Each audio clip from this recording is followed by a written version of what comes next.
Ways to Make Sunshine by Renee Watson. Chapter 1.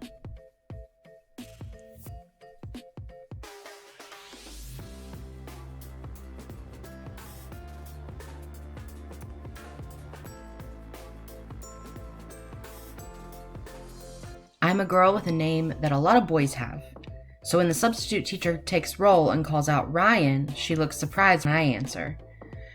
I wish Miss Colby were here. Miss Colby doesn't need to take roll anymore because it's the first day of March, and she's been teaching us for 6 months, so she can tell who's here and who's not just by looking across the room. Miss Colby always starts the day off with our thumbs up, thumbs down, somewhere in the middle check-in. This substitute teacher doesn't do any of that, and so I don't get to show my thumbs up for making perfect scrambled eggs and toast this morning. I wonder why Miss Colby didn't leave a note for the sub with a list of do's and don'ts, like don't call Devontae, call him D, and don't look so shocked when a girl raises her hand when you call out for Ryan. Here, I say. Ryan Hart, the substitute says. She looks at me like she is not sure I am who I say I am. Yes, my name is Ryan. Oh. She pushes her two big sunglasses up her nose. Brandon, the boy sitting next to me, says she has a boy's name.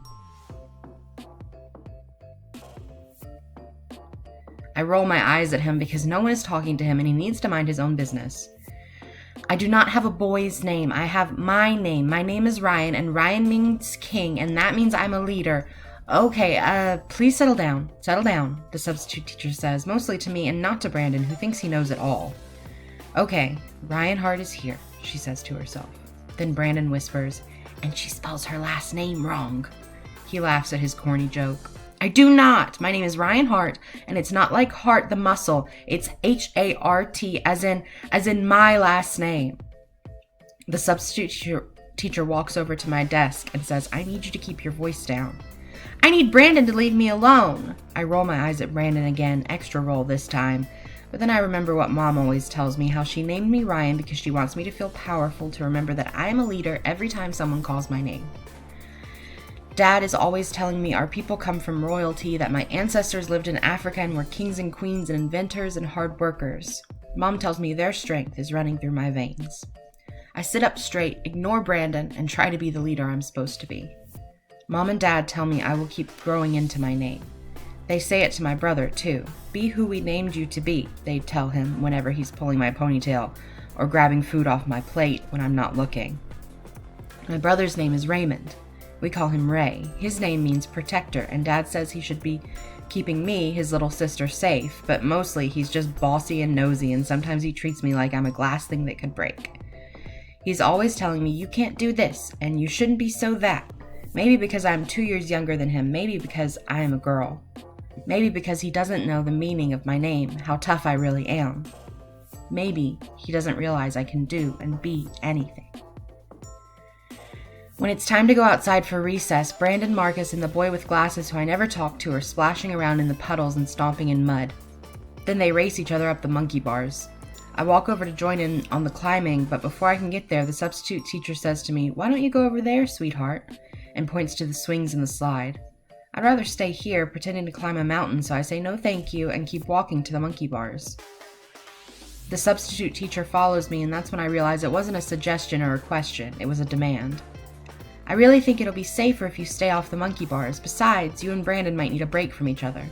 I'll stay out of Brandon's way, I say, and I don't think it's dangerous. I play on them all the time. I bet I can climb even faster than those boys. Just then, Brandon shouts out, "You can't beat me," and he jumps down, showing off. I bet you a pack of green apple Jolly Ranchers that you can't beat me. Let's race. Race? Yeah, last one to that pole has to buy the winner candy. He points to the tetherball pole across the playground. I think about it.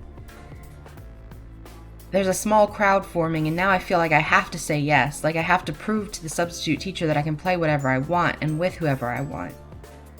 I don't like Jolly Ranchers, I tell Brandon. When I win, you have to buy me a Twix. I look over at Kiki, one of my best friends. She smiles and gives us our countdown. On your mark, get set, go. I hear our friends all cheering, but mostly I hear the sound of my breath huffing and puffing, in and out, in and out. My feet slap the pavement and I run as fast as I can. Brandon is beating me, but not by much. I move my arms through the air, forcing myself to go faster. I catch up, and then, just like I knew I would, I start running faster than Brandon. By a lot. I'm winning. I'm winning! The pole is close, and if I stretch my arm out far enough, I can reach it.